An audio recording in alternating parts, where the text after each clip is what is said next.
Back earlier at the beginning of the year, I reported on this story about Pastor Rupery Clark of Jamaica, who was pastor of Nazareth Moravian Church, who was caught in a compromising position in his car by police personnel with an underage girl. There has been an update to this story, and I'm just going to share it with you and come back with my thoughts on the latest developments. Reverend Rupery Clark, the Moravian pastor who left tongues wagging last year when he was found in a compromising position with an underage girl in his car, pleaded guilty yesterday. Clark, 64, pleaded guilty to 2 counts of having sexual intercourse with a person under the age of 16 years old when he appeared in St. Elizabeth Court. On the night of December 28, 2016, the police reported that a team on patrol found Clark with one of the complainants in a compromising position near Nain, St. Elizabeth. Clark was immediately taken into police custody, but was granted bail on the sum of $800,000 on January the 4th. Further investigations revealed that Clark also had a sexual relationship with the child's sister while she was under 16, the age of consent. Yesterday's court hearing was actually to make a ruling on the prosecution's application to have the matter transferred to the Home Circuit Court in Kingston. Justice Martin Gale, after approximately 3.5 hours into the hearing, granted the application for the matter to be transferred to Kingston, but things changed quickly after the judge handed down his ruling. Director of Public Prosecutions Paula Llewellyn told the Jamaica Observer that shortly after 5 p.m, Clark changed his plea and pleaded guilty to having sexual intercourse with the complainants, who were sisters from a poor family.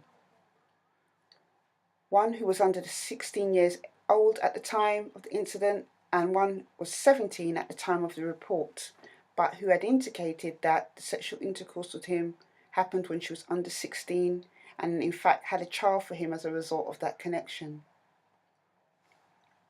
Clark's bail was extended for him to return to court for sentencing on March 8, 2016. Well, there we have it. When I wrote this story at the beginning of the year, I said in that story, the victims, what they had to go through at the hands of this man's congregation from his church. The mother was talking about the fact that she was harassed on the street by them. The older daughter was called all kinds of names, told that they should feel ashamed of themselves. These were supposed to be Christians, so-called children of God, that were doing this to this family.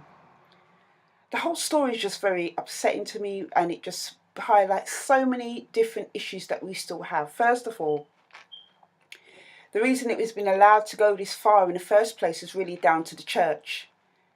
There were emails that were leaked to the Jamaica Observer newspaper, emails that dated back to 2014, where another person who was a member of this church leadership had made their concerns known to the church leadership about this pastor's inappropriate behaviour with younger girls.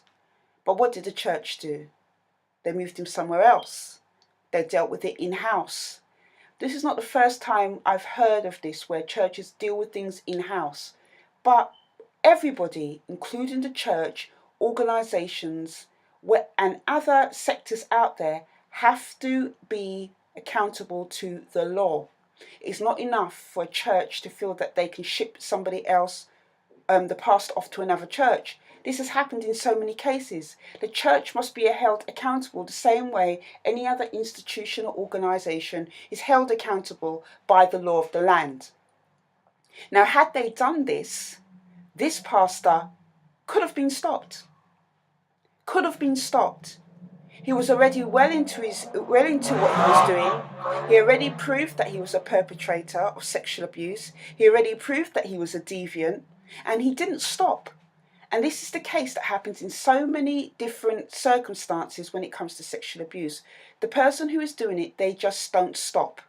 They've already crossed that boundary in their mind that this is what they're going to do, and they create opportunities to be able to do it. Here, this ex-pastor found his opportunity. A poor family, a mother with loads of children, 2 young daughters who were in need. Now, as a pastor, he should have just provided for their needs, looked after this family. But what did he do? He saw an opportunity to exploit them, to use them, and to rape them. This pastor raped both girls. The older daughter, he got pregnant at 17 years old. And once he used her up, he then went on to the younger sister. And what was their payment for that? Groceries. He was buying them groceries so that he could do these things to them. And obviously, if you're poor and you're vulnerable, these things, and you're being manipulated, especially as a child, and you're being manipulated like that by an adult, somebody in a position of authority like a pastor, what would happen? How would you stand up to that? He knew full well what he was doing. The way this family was harangued and harassed on the street, that church congregation need to go back and apologise to them and recompensate them for their trouble, and do more above and beyond to put things right. But something tells me they won't, because in some churches pride takes more precedent than being humble. He's talking about in here, this pastor is getting counselling. Well, that's good for him, but he should also pay for the counselling of those young girls that he abused. He's got $800,000 to fine for bail. He can find money for counselling and doing all the things that he needs to do. Because at the end of the day, what he's done is wrong. The fact that he's saying that he wants to call character witnesses, I think whoever he calls as a character witness need to think twice before backing and vouching this man. Because already he's broken whatever trust that he's had. He was given a prestigious position.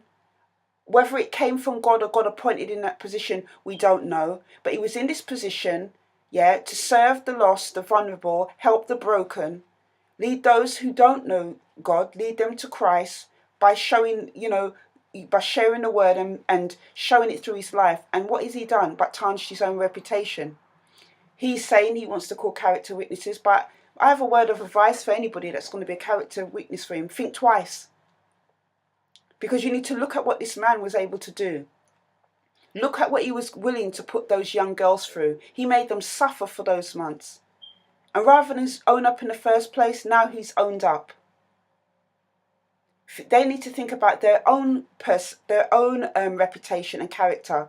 Because it's not the first time we've seen where somebody has vouched and spoken up for something. Like in the Max Clifford case, people were all coming forward, all these celebrities vouching for him and saying, what a great person, but he got sent down for it. So people need to really think twice about what they're doing. He was able to do this because he saw an opportunity. He saw these girls were vulnerable. He saw that the mother had little help, and with his predator tendencies, he took the opportunity and did what he did. But if you heard what the young girl had said, the older sister, how she's stressed, she can't sleep at night, how she feels like killing herself. So many survivors have to go through this. And it is not fair. It's not right, as a matter of fact. Because everyone is entitled to a childhood. And the thing is that he was willing to let them go through this. The aftermath for them has been terrible. And so many survivors have to deal with it as well. Ostracized from their family, cast out, being blamed. And I'm speaking here because I've been working with survivors for 7 years now. And as a black survivor, a black woman in the black community, there is a lot of shaming and blaming whenever a young black woman or man goes through this as a child. Now, he was in the wrong. The age of consent is 16 years old. He took full advantage of that, the same way others who sexually abuse children take advantage of that child. It is no secret that it's 90% of sexual abuse is committed by someone the child knows, loves and trusts. This kind of in-house mentality of what goes on in your house stays in your house, and keeping things swept under the carpet is what is allowing this epidemic of sexual abuse to grow. Secrecy is allowing it to grow. Enablers are allowing it to grow. And I fully back the campaign for there to be a mandate for that requires organisations and churches and people to report suspected sexual abuse. Let the authorities be the ones to decide whether or not they feel it's credible. Too many times we're seeing in this case, like in this with this girl and these congregation, people taking it into their own hands and deciding what is right, what is fair, what is just, what happened and what didn't happen when they weren't there. Enablers, those that enable these predators, these sexual offenders, these paedophiles to do what they do, they are part of the problem. And I believe that mandatory reporting should be made, should be done.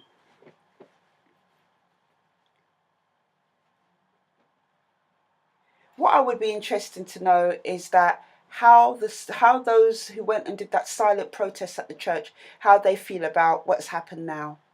Because this is one in the eye for all those people that love to take up for people who are doing wrong when it comes to sexual abuse as well.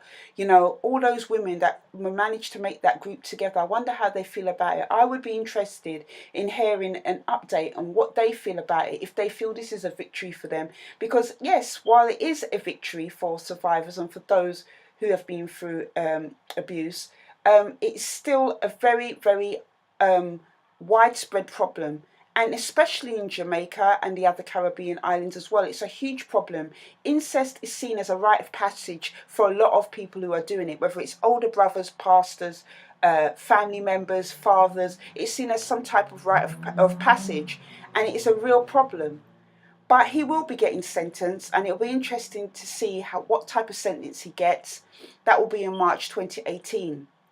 So as any updates happen with this story, I will keep you updated. But I really hope and pray that these young girls will be able to get the counselling and support that they need from the church, seeing as they were the ones that helped create this problem, and that they will be able to have some kind of help to be able to rebuild their lives.